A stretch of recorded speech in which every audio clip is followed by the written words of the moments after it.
নমস্কার। আমরা চলে আসছি মন যাপনের আজকের এপিসোডে, যেখানে আমরা অবসেসিভ কম্পালসিভ ডিসঅর্ডারের বাড়িতে আপনারা কিভাবে নিজেরা ট্রিটমেন্ট করতে পারেন বা নিজেরা সেটাকে কিভাবে মোকাবিলা করতে পারেন সেই নিয়ে আলোচনা করব। অবসেসিভ কম্পালসিভ ডিসঅর্ডার নিয়ে এর আগের এপিসোডে দোয়েল ঘোষ যথেষ্ট বিস্তারে আলোচনা করেছেন। সেটা নিয়ে জানতে গেলে সেই এপিসোডটা এখানে আই বাটনে লিংকও দেওয়া আছে, সেটা কিন্তু একবার দেখে নিতে পারেন। তাহলে আপনারা অলরেডি জানেন ওসিডিতে 4টে জিনিস থাকে অবসেশনে। একটা হচ্ছে ভাবনা চিন্তার মধ্যে ইলজিক্যাল একটা ব্যাপার, অযৌক্তিক ব্যাপার।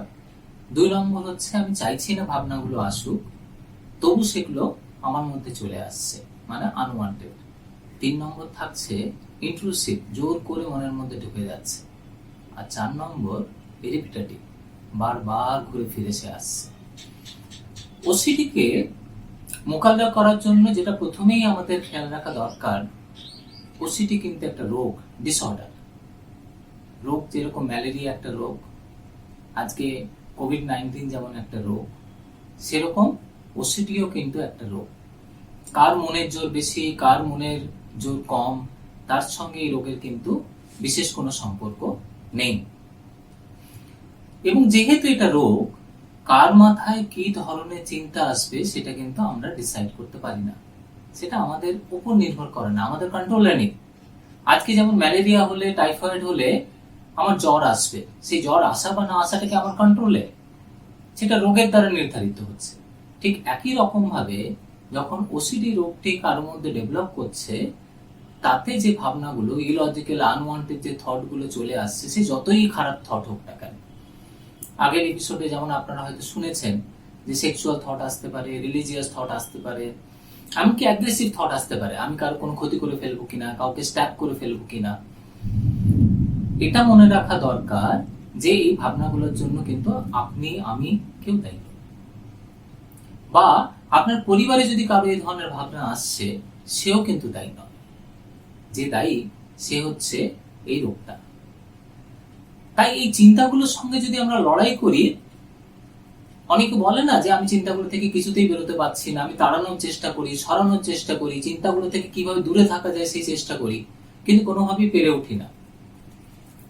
এবারে আপনারাই ভেবে দেখুন, যেহেতু এটা রোগের একটা সিমটম, আমি কি এটাকে সরাতে পারবো?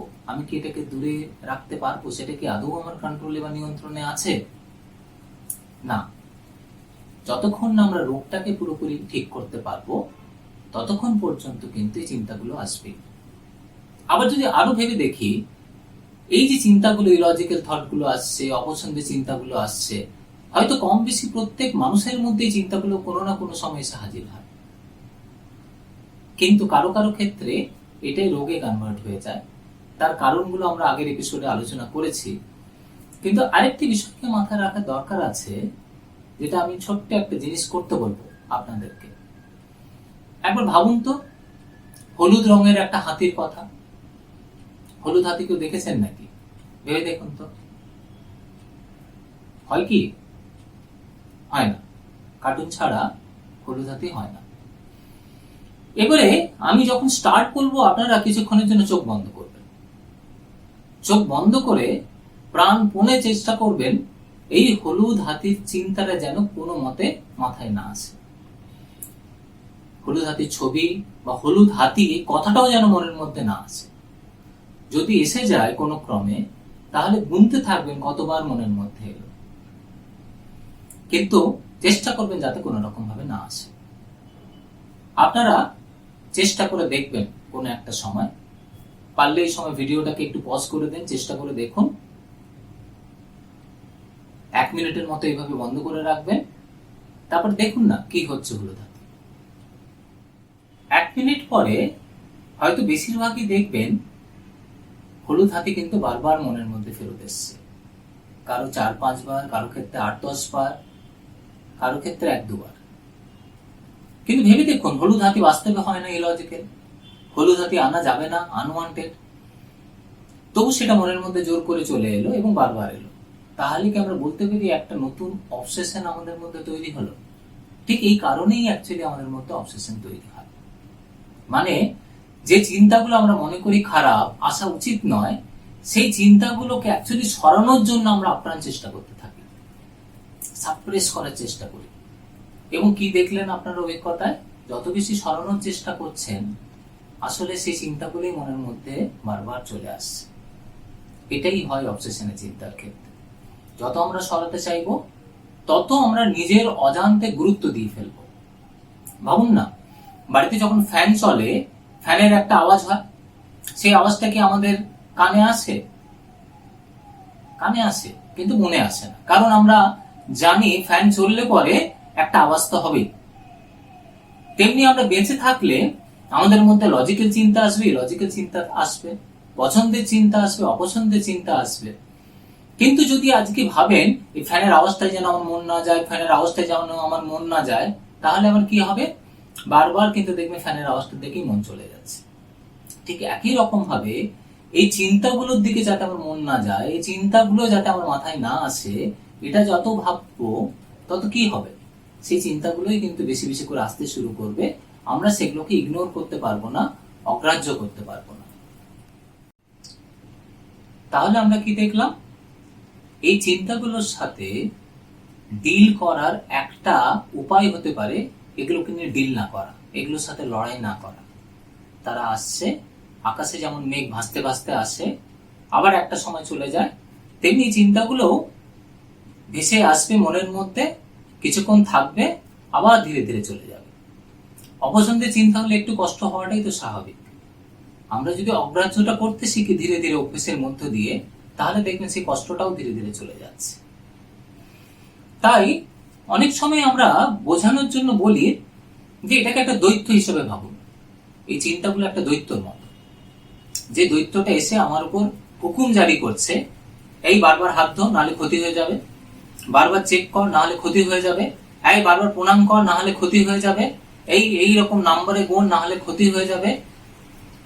এই যে সে আমার উপর একটা হুকুম জারি করছে, আমি ভয় পেয়ে আমি বিশ্বাস করছি যে ও যে হুকুমটা করছে সেটা যদি না করি সত্যিই বুঝি আমার ক্ষতিটা হয়ে যাবে। তার ফলে আমি তার কথাগুলোকে ফলো করতে শুরু করছি। সে বলছে বারবার হাত ধো, আমি গিয়ে বারবার হাতটা ধুচ্ছি। সে বলছে বারবার কাউন্ট করতে, আমি বারবার কাউন্টটা করছি। বারবার চেক করতে বলছে, বারবার চেকটা করছি। তাতে সেই দৈত্য সাহস বাড়ছে না কমছে? ভেবে দেখুন তো কি হয়। সাহসটা বেড়ে যায়। তার যদি সাহস বেড়ে যায়, ফলে সে আমাকে বেশি বেশি করে শাসন করবে না কম করবে? বেশি বেশি করে শাসন করবে। তাহলে আজকে আমার গোল কি? ওই দৈত্যটা থেকে মুক্তি পাওয়া। কিন্তু দৈত্যটাকে তো আমি রাখিনি, আমি চাইলেই কি তার থেকে মুক্তি পাবো? সে কখন আসবে কখন আসবে না সেটা কি আদৌ আমার হাতে আছে? একমাত্র যেটা আমার হাতে আছে, সে এলো, সে আমাকে হুকুম জারি করলো, কিন্তু আমি তার হুকুমকে পাত্তা দিলাম না। সে যেগুলো করতে বললো, আমাকে বললো বারবার হাত ধো, আমি মনে মনে বললাম আমি হাত ধোবো না, দেখি না কি হয়, কি ক্ষতি হতে পারে। আপনি কি জানেন, কখনো চেক করে দেখেছেন চিন্তাগুলো যা বলছে সত্যি সেই ক্ষতিটা হয়েছে কিনা, হবে কিনা, হচ্ছে কিনা? ওসিটির ক্ষেত্রে একটা সমস্যা যেটা হয়, আমরা বারবার ভবিষ্যতে চলে যাই, এটা যদি হয়ে যায়, এটা যদি হয়ে যায়, এটা যদি হয়ে যায়। কিন্তু আপনার পুরনো অভিজ্ঞতায় কি এমন কিছু আছে? বর্তমান অভিজ্ঞতায় কি এমন কিছু আছে? আপনি সেগুলোকে প্রমাণ হিসেবে না দেখে ভবিষ্যতে কি হবে কি হবে না, যে ভবিষ্যৎ আদৌ আসবে কিনা আমরা জানি না, সেটাকে নিয়ে ভেবে যাব। তাই দৈত্যের কথাগুলোকে যদি না শুনি, যদি না পাত্তা দিই, দৈত্য কি চট করে ছেড়ে দেবে? দেবে না। সে তো জানে যে এই মানুষটাকে আমি গত 6 মাস, 1 বছর, 2 বছর, 5 বছর কি 25 বছর ধরে আমার হুকুমের মধ্য দিয়ে আমার দাস করে রেখেছি। ফলে আজকে যখন আমি ঠিক করব যে তার কথা আমি একদমই শুনবো না, সে বারবার চেক করতে বললে আমি চেক করব না, সে তো সহজে ছেড়ে দেবে না।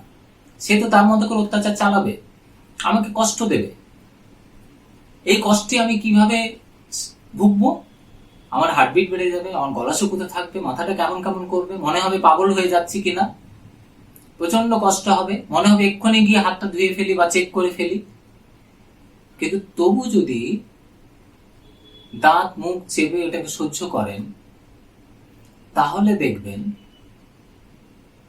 ধীরে ধীরে সে কিন্তু হার মানছে। একটা পাথরকে উপর দিকে ছুড়লে একটা সময় যেন ঠিক নেমে আসে, ঠিক অ্যাংজাইটির ক্ষেত্রেও একই রকম বিষয় হয়। তাকে উপরে উঠতে দিলে সে কিন্তু ধীরে ধীরে নিচে নেমে আসতে বাধ্য। সেটা কারো ক্ষেত্রে 15 থেকে 20 মিনিট লাগতে পারে, কারো ক্ষেত্রে 20 থেকে 30 মিনিট লাগতে পারে, কারো ক্ষেত্রে 40 মিনিট, বড় জোর 1 ঘন্টা, তার বেশি কিন্তু অধিকাংশ ক্ষেত্রেই না। তাই এই আধ ঘন্টা 40 মিনিট পর্যন্ত যদি আমরা দাঁত মুখ চেপে সহ্য করি, দৈত্যের হুকুমটাকে না মেনে নিই, তাহলে দেখা যাবে দৈত্য কিন্তু ধীরে ধীরে পিছু হটতে শুরু করবে। এবং প্রথমবার লড়াই করাটা সবচেয়ে বেশি কঠিন। দ্বিতীয়বার দেখবেন লড়াই করাটা অতটা কঠিন নয়, তৃতীয়বার আরো কমে যায়।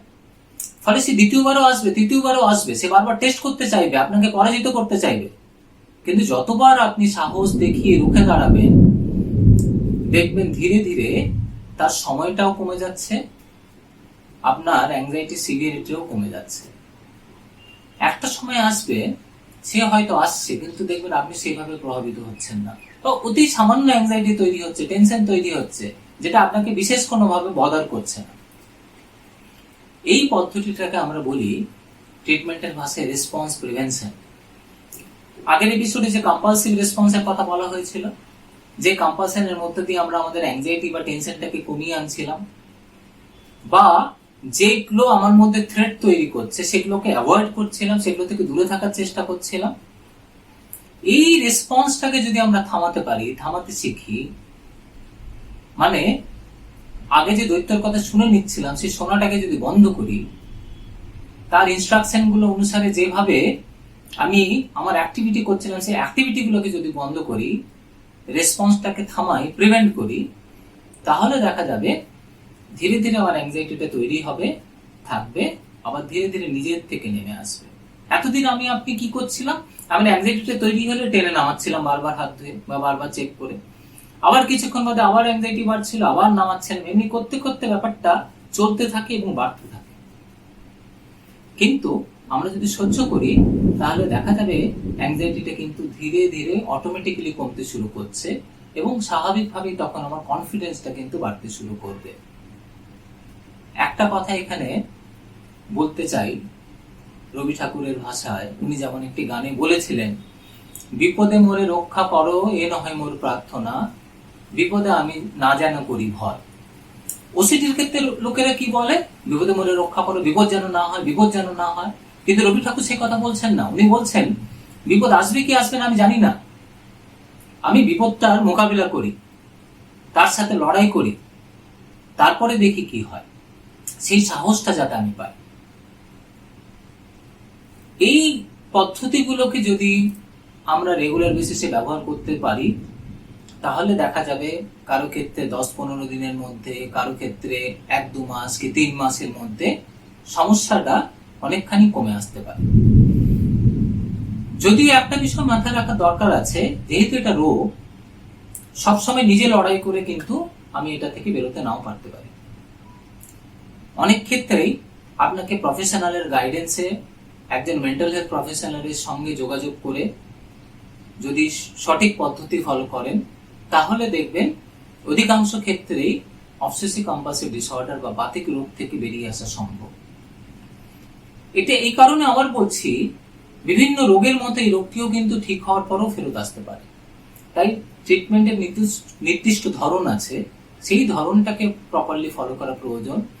এবং অনেক ক্ষেত্রে, বিশেষ করে সিভিয়ার অবসেসিভ কম্পালসিভ ডিসঅর্ডার গুলোর ক্ষেত্রে, ওষুধ এবং সাইকোলজিক্যাল ট্রিটমেন্ট, যে ট্রিটমেন্টগুলোর কথা আমি বলছি, এবং তার সঙ্গে ওষুধে দুটো কিন্তু সবচেয়ে ভালো কাজ করে। তাই চলুন আমরা সবাই মিলে নিজের সাহায্যে, প্রফেশনালদের সাহায্যে এবং পরিবারের লোকেদের সাহায্যে এই ওসিডির সাথে কিভাবে মোকাবিলা করতে পারি, আমরা চেষ্টাটা করে দেখি না। আরেকটি টেকনিক যেটা বাড়িতে নিজেরা অভ্যেস করতে পারেন, সেটাকে বলছে কগনিটিভ ড্রিল টেকনিক। এই ড্রিল টেকনিকে কি হয়, খুব যদি ভেবে দেখেন, তাহলে দেখবেন যে এই যে অবসেসিভ থট গুলো আসছে, সেটা কিন্তু অনেক বেশি ভবিষ্যৎকে মাথায় রেখে, এটা হয়ে যাবে, ওটা হয়ে যাবে, এই ক্ষতি হয়ে যাবে, ওই খারাপ হয়ে যাবে, এবং যাতে ওই ক্ষতি বা খারাপটা না হয় তার জন্য আগাম অনেক প্রিকশনস হিসেবে প্রচুর কম্পালশন করতে থাকে ওসিডি রোগীরা। তো এই ড্রিল প্রসেসে কি বলা হচ্ছে যে ভেবে নেন না হয়ে গেছে ঘটনাটা। ধরুন ভাবনাটা এলো যে আমার হয়তো আমি যদি 4 বার হাত না ধুই তাহলে হয়তো আমার চাকরি চলে যাবে। তো সেখানে যদি বারবার নিজেকে বলা হয় একটু উঁচু আওয়াজে আমার চাকরি চলে গেছে, আমার চাকরি চলে গেছে, আমার চাকরি চলে গেছে, আমার চাকরি চলে গেছে, এরকম ভাবে পাস্ট টেন্সে পুরো ব্যাপারটাকে যদি বারবার রিপিট করা হয়, তাতেও দেখা যায় অ্যাংজাইটিটা কিন্তু ধীরে ধীরে তৈরি হয়, যেরকম ভাবে বললাম থাকে, আবার নিজের থেকে কমে আসে। এবং বহু মানুষ এই পদ্ধতিটা ব্যবহার করেও উপকার পেয়েছেন। আমাদের ভারতবর্ষেরই একজন ক্লিনিক্যাল সাইকোলজিস্ট যিনি এই পদ্ধতিটা নিয়ে কাজ করেছেন এবং তিনি আবিষ্কারক বলা যায় এই পদ্ধতিটা। এছাড়া মেন্টাল হেলথ প্রফেশনালরা বিভিন্ন রকম পদ্ধতি ব্যবহার করেন। মাইন্ডফুলনেস বলে কথাটা হয়তো অনেকে শুনে থাকবেন, সেই পদ্ধতিটার মধ্য দিয়েও অনেক উপকার পাওয়া যায় এবং আরো অনেক পদ্ধতি আছে যেগুলো বিস্তারে এখানে আলোচনা সম্ভব নয়। যে পদ্ধতিগুলো অলরেডি আমি বলেছি, অনেকে হয়তো দেখবেন যে সেই পদ্ধতিগুলো ফলো করতে অসুবিধা হচ্ছে। তাই আরেকটা জিনিস মাথায় রেখে যদি করা যায়, ধরুন না ধুয়ে থাকতে পারছেন না, না চেক করে থাকতে পারছেন না, কিন্তু কম্পালশন কি বলে ইমিডিয়েটলি করতে হবে, এই মুহূর্তে করতে হবে। এই মুহূর্তে না করে যদি একটু ডিলে করতে পারেন, 15 মিনিট বাদে করলাম, আধ ঘন্টা বাদে করব, এই ডিলে করাটাও কিন্তু দেখা যায় যে অ্যাংজাইটিকে সহ্য করার একটা জায়গা তৈরি করে। ভালো থাকুন, সুস্থ থাকুন।